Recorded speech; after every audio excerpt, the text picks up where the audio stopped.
যুক্তরাষ্ট্র মুখে বলছে তারা যুদ্ধ চায় না, কিন্তু তাদের কাজকর্ম দেখলে মনে হয় তারা ইরানকে ধ্বংস করতেই উঠে পড়ে লেগেছে। প্রশ্ন হলো, কেন আমেরিকা চায় ইরানকে থামাতে? আর এই মুহূর্তে যদি ইরান যুদ্ধ করে তাহলে ইরানের লাভ হবে না ভয়াবহ ক্ষতি? চলুন বিষয়টা একটু গভীরভাবে বোঝার চেষ্টা করি।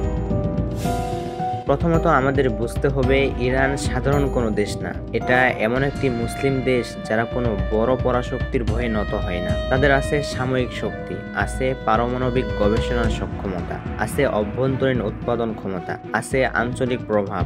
ইরাক, সিরিয়া, লেবানন, ইয়েমেনে তাদের সশস্ত্র গোষ্ঠী কাজ করে। এই সব কিছু মিলে ইরান হয়ে উঠেছে মধ্যপ্রাচ্যের একমাত্র স্বাধীন কণ্ঠ, যে কিনা ইসরায়েলের বিরুদ্ধে প্রকাশ্যে দাঁড়ায়, এবং এ কারণেই ইরান আজ যুক্তরাষ্ট্র এবং ইসরায়েলের চোখে শত্রু।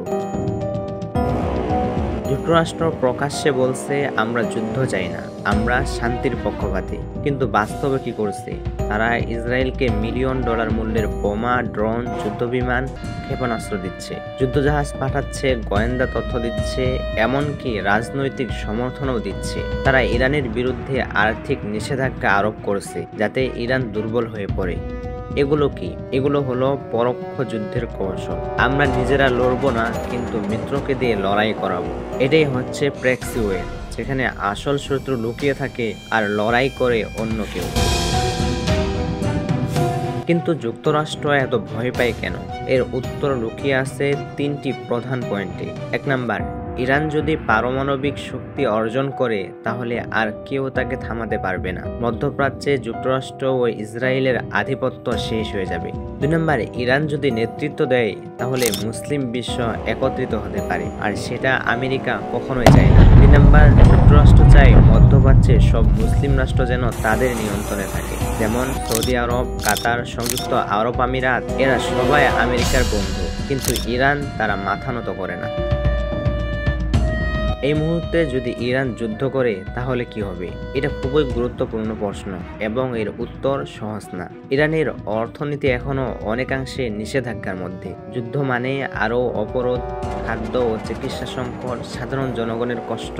যুক্তরাষ্ট্র ও ইসরায়েলের আধুনিক অস্ত্রের বিরুদ্ধে একা যুদ্ধ করা সহজ হবে না। যুদ্ধের ফলে মধ্যপ্রাচ্যে ব্যাপক রক্তপাত হতে পারে, যেখানে ইরানের মিত্র রাষ্ট্রগুলোকেও টেনে আনা হবে। তবে সম্ভাবনার দিকও আছে। যদি ইরান নিজের আত্মরক্ষার জন্য দৃঢ় অবস্থান নেয় তবে তা মুসলিম বিশ্বকে একত্রিত করতে পারে। অনেক মুসলিম দেশ, এমনকি জনগণ ইরানের পাশে দাঁড়াতে পারে। এটি একটি নতুন প্রতিরোধ আন্দোলনের শুরু হতে পারে, যেখানে অন্যায়ের বিরুদ্ধে মাথা তুলে দাঁড়ানো হবে মূল বার্তা।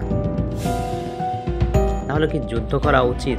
না, যুদ্ধ কেউই চায় না, কারণ যুদ্ধ মানে মৃত্যু, ধ্বংস আর কান্না। কিন্তু যদি কেউ তোমার বাড়ি জ্বালাতে আসে, তোমার স্বাধীনতা কেড়ে নিতে চায়, তখন কি চুপ করে থাকা উচিত? ইরান ঠিক এখন এই প্রশ্নের মুখেই দাঁড়িয়ে আছে।